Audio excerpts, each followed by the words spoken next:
Hey, welcome back for another edition of Political Breakfast on WABE. Great, always great to have you here listening. We love our loyal listeners. Brian Robinson and Tharon Johnson here again. Conversation being talked about this week is immigration and deportation. And President-elect Donald Trump on national TV over the weekend reiterating his promise of mass deportation once he takes office. And a lot of people on edge, a lot of illegal immigrants here in Georgia on edge, wondering how their life will change after Inauguration Day, how it will change for themselves and their families. And I don't know, realistically, how do you think this factors in here in Georgia? Tharon, you first. Watching that interview for me, Lisa, arrested President-elect Donald Trump was another opportunity for him to quadruple down on what we heard during the campaign.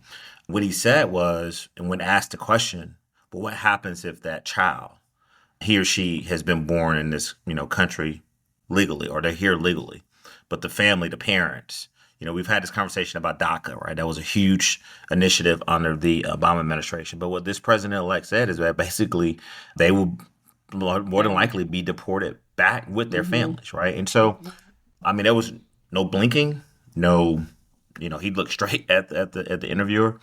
And so what's happening here, Lisa, my 5 L's, I always talk about this, right? I've been talking about this since we got beat in November 5th, is that I've been doing a lot of listening. And what I found, Lisa, is that one of the things that I miscalculated, I want to speak for all Democrats, that the Latino Hispanic community, people from Venezuela, other places, who feel that they've come to this country legally, some of them, Lisa, actually entered illegally, were sent back, or decided to go back, had a long pathway to citizenship, and they've come back, right? But I've talked to some undocumented immigrants in Georgia and places like D.C. and Florida. What I found is that they don't like the negativity that was surrounded in them who were trying to do it the right way. And one woman in particular is just waiting. She's like, look, I'm here on a student visa. I don't want to go back. I want to continue my education, but I'm afraid that with this new Trump policy, I may be forced to be deported, maybe before or even after my student visa is over.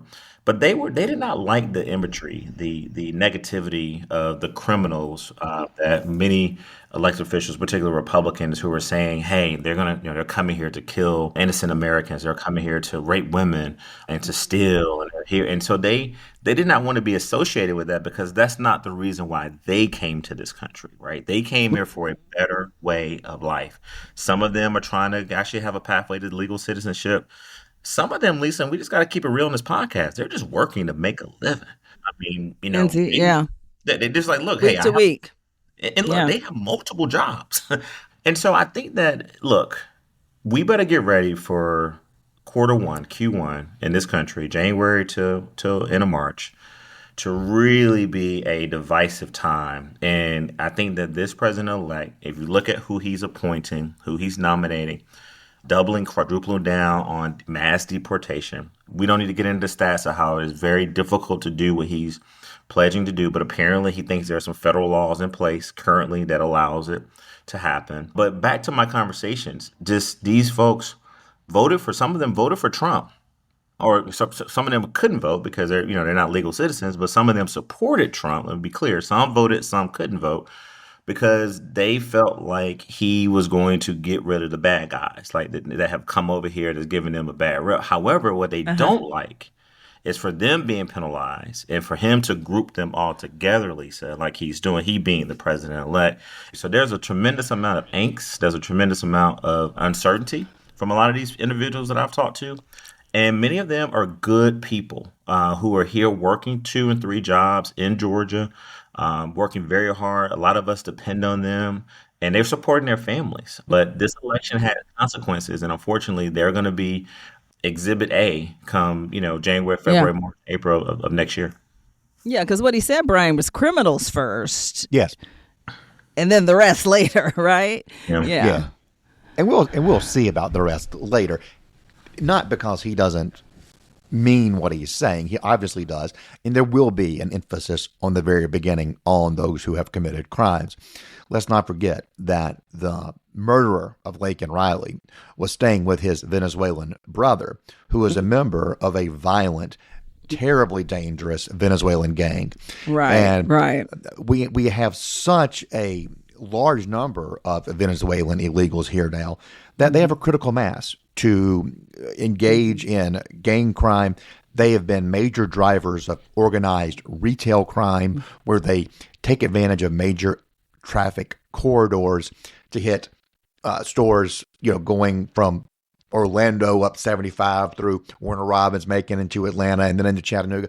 That's one example of how it could work. And it's very difficult to track.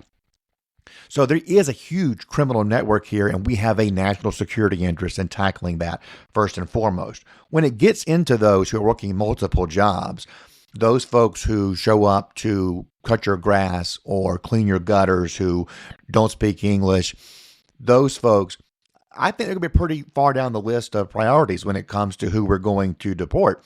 If you think that we've had high inflation over the last few years, deport a bunch of our workforce and you're going to see prices shoot up even more. So we're going to have to take a bit of a nuanced approach once we get past those criminal illegal immigrants who are in the country.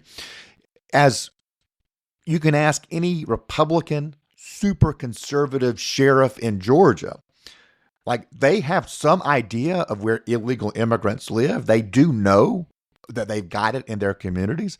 But they will tell you on a very practical level, we do not have the means to round them up and store them until they can be adjudicated and sent back home.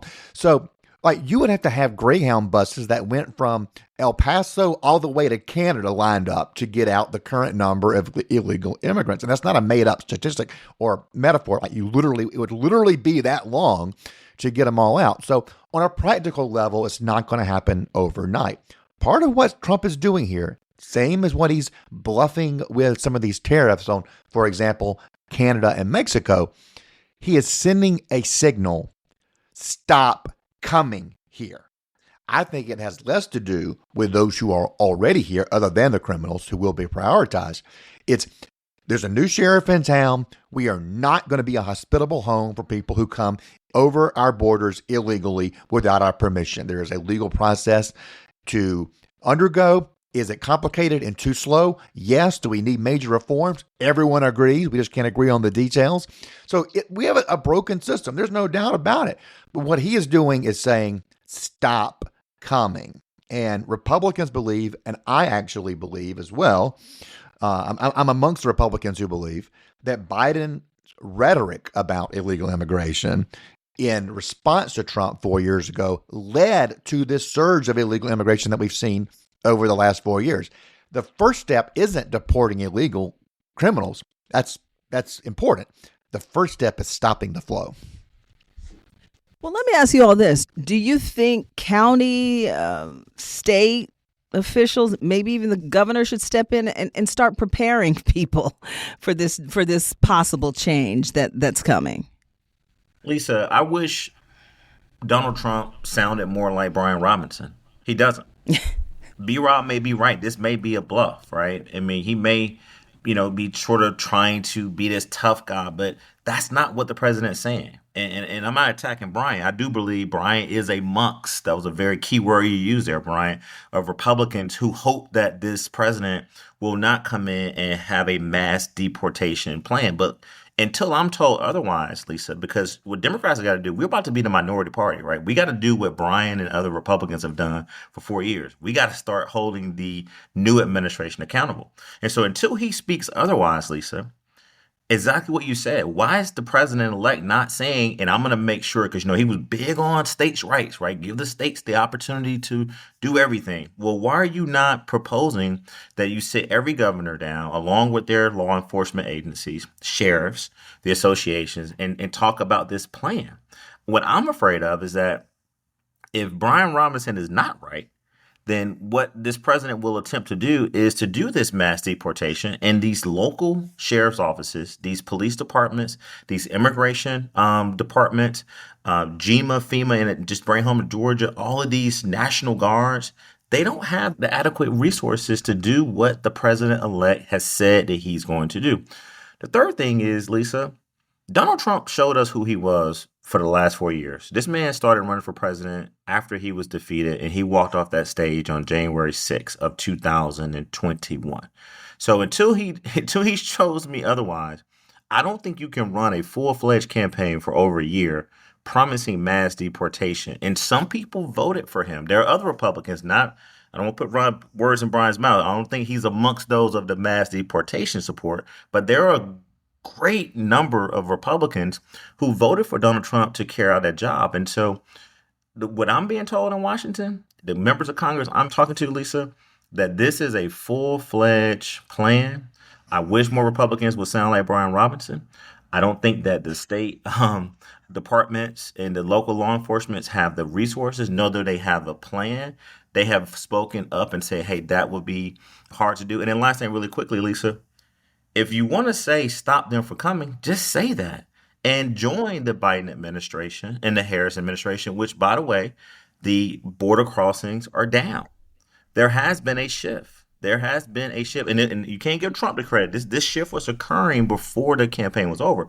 And so if he really wants to stop them from coming and sort of like crack down on the crimes and illegal folks who are coming here illegally to harm people, then why not join the administration and the border security control folks, the women and men who are on the front lines? And then let's not forget, and I'm done, that this was, if he cares so much about immigration, it all makes sense to me now, Lisa. Remember, Donald Trump was the one who told members of Congress, senators in particular, don't vote for this compromise to reduce the amount of illegal, undocumented people who are coming to this country, strengthen the system. It is a broken system. Here are some things we can do right away as a body of government officials to improve it. And so now, when he's inaugurated, it's all on his watch. And again, until I'm told otherwise, I think that we need to be prepared for President-elect Trump to carry out his plan.